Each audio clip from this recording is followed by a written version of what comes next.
चलिए सबसे पहले ग्राफिक्स के जरिए डिटेल में जान लेते हैं कि आज बजट में क्या कुछ रहा खास और क्या कुछ उम्मीदें रह गई अधूरी। जरा ये रिपोर्ट देखिए।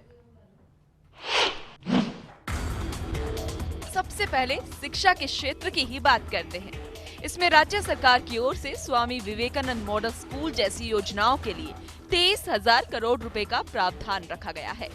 मार्च 2016 तक 6 और बालिका छात्रावासों का निर्माण कराया जाएगा। 290 के अलावा 380 स्कूलों में व्यावसायिक शिक्षा का प्रावधान किया जाएगा। प्रदेश में माध्यमिक शिक्षा के उत्थान के लिए 180 करोड़ रुपए की लागत से 1600 से ज्यादा कक्षा कक्ष और आर्ट एंड क्राफ्ट रूम का निर्माण होगा। राज्य में 60 भवनों का निर्माण जर्जर भवनों वाली स्कूलों के लिए कराया जाएगा। 8वीं, 10वीं, 12वीं की बोर्ड परीक्षा के टॉपर्स को लैपटॉप दिया जाएगा। साइकिल वितरण के लिए 85 करोड़ रुपए का प्रावधान रखा गया है। 5 किलोमीटर से ज्यादा दूरी पर पढ़ने जाने वाली बालिकाओं को ट्रांसफर वाउचर्स का लाभ दिया जाएगा। संस्कृत भाषा के महापुरा जयपुर स्कूल को प्रशिक्षण के लिए क्रमोन्नत भी किया जाएगा। कॉलेज और यूनिवर्सिटीज के लिए 175 करोड़ की ग्रांट का प्रावधान रखा गया है। खाजूवाला, बीकानेर, करणपुर, रावत भाटा और चिड़ावा, खीमसर और बड़ी सादड़ी में नए कोएड कॉलेज खोले जाएंगे। सीकर व झालावाड़ समेत कई जिलों के कॉलेजों में वाईफाई की सुविधा की जाएगी। चलिए स्वास्थ्य सेवा की बात कर लेते हैं। कई स्वास्थ्य सेवा केंद्रों में बेड बढ़ाए जाएंगे। मेडिकल संस्थाओं में नई डेंटल सुविधाओं का प्रावधान रखा गया है। जयपुर में 10 करोड़ रुपए की लागत से नई कैथ लैब बनाई जाएगी। 14 करोड़ 50 लाख रुपए की लागत से नए भवन भी बनेंगे। जोधपुर मेडिकल कॉलेज के लिए संक्रामक उपकरण के लिए 5 करोड़ का प्रावधान रखा गया है। बीकानेर मेडिकल कॉलेज में नए आवासीय क्वार्टर का निर्माण होगा। झालावाड़ में इमरजेंसी सेंटर का भी निर्माण किया जाएगा।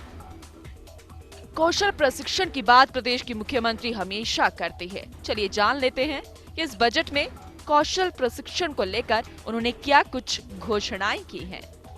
40,000 युवाओं को प्रशिक्षण देने के साथ 1,25,000 से ज्यादा सीटों के लिए कैंपस प्लेसमेंट दिए गए हैं। 29 ITI को 58 करोड़ रुपए का ऋण दिया जाएगा और इसका विकास कराया जाएगा। नए ITI का निर्माण होगा। नीमराना में 6 नए ट्रेड शुरू किए जाएंगे। कोटा में महिला ITI भवन का नया भवन बनेगा। जेल परिसर बीकानेर में ITI भवन का निर्माण होगा। जयपुर में एक वर्कशॉप का निर्माण कराया जाएगा। वहीं रिसर्जेंट राजस्थान के दौरान MOU साइन वाली कंपनियों में कौशल प्रशिक्षण प्राप्त करने वालों को रोजगार उपलब्ध कराया जाएगा। ग्रामीण क्षेत्र के युवाओं को कौशल प्रशिक्षण से जोड़ने के लिए विशेषज्ञ ग्राम सभाओं का आयोजन होगा। वहीं सभी जिलों में ऐसे शिविरों का भी आयोजन कराया जाएगा। अनऑर्गेनाइज्ड श्रमिकों के लिए हर जिले में 8 करोड़ की लागत से फैसिलिटेशन सेंटर बनेंगे। स्मार्ट सिटी जयपुर के लिए क्या कुछ खास रहा, चलिए जान लेते हैं। जयपुर के चयनित पर्यटन स्थल, मेट्रो स्टेशन, अस्पतालों में वाईफाई के साथ अब अगले चरण में चुनिंदा बाजारों, शैक्षणिक संस्थाओं और BRTS कॉरिडोर में वाईफाई होगा। झोटवाड़ा भवानी सिंह रोड से सोडाला तक एलिवेटेड रोड बनेगी। खिरनी फाटक के पास अंडरपास बनेगा। दिल्ली रोड पर गलता और अन्य स्थान पर 2 पुलिया का निर्माण होगा। गोविंदपुरा में मैरिज गार्डन रिसोर्ट की स्थापना की जाएगी। पंचायती राज संस्थाओं के लिए बजट काफी खास रहा। वहीं भामाशाह योजना में क्या कुछ देखने को मिला, चलिए बताते हैं। भामाशाह योजना के तहत किसानों को फसल बीमा की राशि दी जाएगी। भामाशाह योजना एक्ट बनाने की घोषणा की गई है। इसके माध्यम से सभी लाभ की योजनाओं को आवश्यक रूप से भामाशाह एक्ट से जोड़ा जाएगा। आरोग्य राजस्थान ऑनलाइन एंट्री मार्च 2016 तक पूरी कर ई-हेल्थ कार्ड जारी किए जाएंगे। कार्ड को भामाशाह स्वास्थ्य बीमा से भी जोड़ा जाएगा। बेरोजगारी प्रदेश में एक मुख्य समस्या है। चलिए जानते हैं कि रोजगार को लेकर क्या कुछ घोषणा की गई है प्रदेश की मुख्यमंत्री द्वारा। तो राजस्थान अधीन बोर्ड का भवन बनाया जाएगा। 7वें वेतनमान के केंद्र आदेश जारी करने के बाद रिवाइज वेतन के लिए एक कमेटी बनाई जाएगी। सभी राज्य बीमा और GPF के ऋण संबंधी मामलों में ई-पोर्टल बनाया जाएगा। सरकारी कर्मचारियों के लिए व्यक्तिगत दुर्घटना बीमा की राशि 2 लाख के बजाय अब 3 लाख रुपए कर दी गई है। तो वहीं खेल क्षेत्र से लेकर कई छोटी छोटी योजनाएं मुख्यमंत्री ने पेश की है। लेकिन अब प्रदेशवासियों को समस्याओं से निजात मिलेगी या फिर रिटर्न गिफ्ट में कड़वी गोली खाकर योजनाओं के पूरे होने का बस इंतजार ही करना पड़ेगा। ये देखने वाली बात होगी। Bureau report, first India.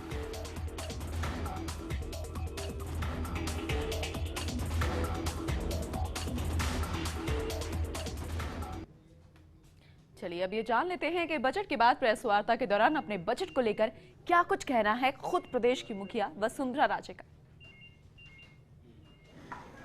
Generally क्योंकि एमएलए से और जिला अध्यक्षों से बात कर ली थी, तो जिलों की क्या क्या मुसीबतें हैं उनको हमने इकट्ठा करने की कोशिश की। एंड आई थिंक मोर और लेस जो बर्निंग प्रॉब्लम्स थी वो संभाग टू संभाग भी थी, उनमें से सबको निकाल के हमने उसको डील करने की कोशिश की। और दूसरी साइड में व्यवस्था को किस तरीके से बसाया जाए वो भी ध्यान में लेने की कोशिश मैंने की। So there was part 1 and part 2। Industry से भी बात की, that was the result for part 2। And I think that idea of trying to lessen distance between India and Bharat, ये हमने कोशिश की। ग्रामीण क्षेत्र को किस तरीके से हम लोग प्रगति के ओर ले जाए। और एक और फिल्टर यूज़ किया, महिला और युवा, किसान, ये सब जो अपने कैटेगरीज थे उनके द्वारा भी, उसको भी हम लोगों ने एक दफ़ा फिल्टर करके इसके साथ जोड़ने की कोशिश की। इसलिए एक ऑल राउंड जिसको कहती हूँ मैं, सबका साथ सबका विकास बजट। तो बजट के बाद एक बार फिर से प्रदेश की मुखिया ने सबका साथ सबका विकास की बात कर दी है। वहीं मुख्यमंत्री वसुंधरा राजे के बजट को मंत्रियों और भाजपा विधायकों ने ऐतिहासिक बजट बताते हुए राजस्थान के विकास में मील का पत्थर बताया है। मंत्रियों की तरह ही भाजपा विधायकों ने बजट की सराहना करते हुए इसे हर क्षेत्र के लिए कुछ न कुछ देने वाला और पूरे राजस्थान की आकांक्षाएं पूरी करने वाला बताया है। विपक्ष ने बजट को निराशाजनक करार दिया। कांग्रेस विधायकों ने गांव, गरीब, किसान और युवाओं से किए गए वादों की झलक कहीं भी बजट में नहीं देखने की बात कही है। आइए आपको सुनाते हैं कि किसने बजट को कैसा बताया है। सबसे पहले सुनिए मंत्रियों ने बजट की किस अंदाज में तारीफ की। का जो माननीय मुख्यमंत्री जी ने बजट प्रस्तुत किया है वो राजस्थान के लिए एक तरीके से मील का पत्थर साबित होगा। जिस तरीके का इंफ्रास्ट्रक्चर के लिए, विशेष रूप से सड़क, पानी, बिजली, शिक्षा, चिकित्सा, इनके लिए उन्होंने मतलब 20% से लेकर के और 67% तक की बढ़ोतरी 2015-16 के बजाय 2016-17 में की है। तो ये राजस्थान के लिए मैं सोचता हूँ महत्वपूर्ण बात है। और उद्योग लगे राजस्थान में, किसान को फ़ायदा हो उसकी ओर भी ध्यान रखा गया है। और विशेष रूप से किसान के खेत में काम आने वाला जो ट्रैक्टर है उस पर जो 9% ट्रैक्टर और ट्रॉली को दोनों को मिला करके 9% टैक्स था, उसको घटा करके उन्होंने 1% किया है। तो ये किसान की ओर ध्यान देने का उनका महत्वपूर्ण कदम है। ये बजट राजस्थान के इंफ्रास्ट्रक्चर को खड़ा करने का बजट है। आने वाले 3 साल में जिस तरीके से राजस्थान विकास के पथ पर और आगे बढ़े, उसके लिए जो इंफ्रास्ट्रक्चर की ज़रूरत है उसको लेकर इस बजट के अंदर बहुत ही अच्छी घोषणाएं हुई। पेयजल को लेकर बहुत उन्होंने जो हमारी पुरानी जो स्कीम्स चली आ रही थी, ऐसी 13 योजनाओं को पूरा करने के लिए ये बजट के अंदर प्रावधान रखा गया। साथ ही आने वाले समय में 6 योजनाएं और नई करना, इसके बारे में भी इस बजट के अंदर प्रावधान रखा गया। और जिसमें सबसे बड़ी योजना जो उन्होंने ली वो राजसमंद में देवास 3 का पानी लाने की योजना। इसी तरीके से झुंझुनू जिले के अंदर उदयपुर वाटी और सरदार शहर का जो वहाँ पर पानी लाने की जो योजना, जो बहुत लंबे समय से कुंभाराम लिफ्ट की योजना चली आ रही थी, उसके अंदर स्वीकृति दी है। वो लगभग 1200 करोड़ की ये स्वीकृति है। ये बजट बहुत ही अच्छा बजट है कि गुणवत्ता की व्यवस्था की गई है और पानी, बिजली, सड़क और चिकित्सा और शिक्षा, इस पर विशेष ध्यान दिया गया है। शिक्षा में 14.5% बजट की जो वृद्धि की गई है, वास्तव में ये अद्भुत है। और साथ में राजस्थान के जो इकोनॉमिक बैकवर्ड ब्लॉक हैं, ऐसे लगभग सभी 186 ब्लॉक में इस बार शारदीय छात्रावास प्रारंभ हो जाएंगे। 61 नए मॉडल स्कूल प्रारंभ हो जाएंगे और इसके साथ 380 और स्कूलों में हम व्यावसायिक शिक्षा शुरू करेंगे और बाकी स्कूलों के अंदर जो रमसा में उच्च माध्यमिक विद्यालय जो बने हैं उन सब में 1750 करोड़ की योजनाएं लागू होंगी और शिक्षा की गुणवत्ता सुधार में 5वीं कक्षा स्तर पर जिला स्तर पर हम परीक्षाएं करवाएंगे पात्रता की। के लिए एक बहुत महत्वाकांक्षी योजना लॉन्च की है मुख्यमंत्री राष्ट्रीय योजना। ये बेटी के जन्म से लेकर के बेटी के 12वीं क्लास तक पहुंचने तक अलग अलग स्तर पर अलग अलग अमाउंट में एक राशि उसको दी जाएगी ताकि वो पढ़ने के प्रति प्रोत्साहित हो और माँ बाप पर पढ़ाई का बोझ नहीं आए। साथ ही में उन्होंने सामूहिक विवाह अनुदान योजना में भी बेटियां भार नहीं मानी जाए उसको लेकर के जो अनुदान है वो 15,000 रुपये उसकी सीमा उन्होंने की है। ऐसे ही आंगनवाड़ी की जो हमारी मानदेय कर्मचारी हैं उन सब मानदेय कर्मचारियों का मानदेय भत्ता उन्होंने बढ़ाया है।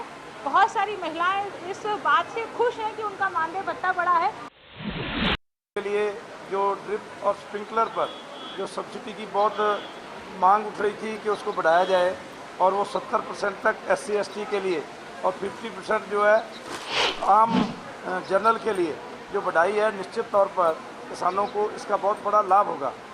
और इसके अलावा जो सिंचाई के लिए, जल स्वावलंबन के लिए जो काम किया है, तो राजस्थान के अंदर ये जो जल जो सबसे कम है, इसके लिए आने वाले समय में ये बजट ये बहुत मील का पत्थर साबित होगा।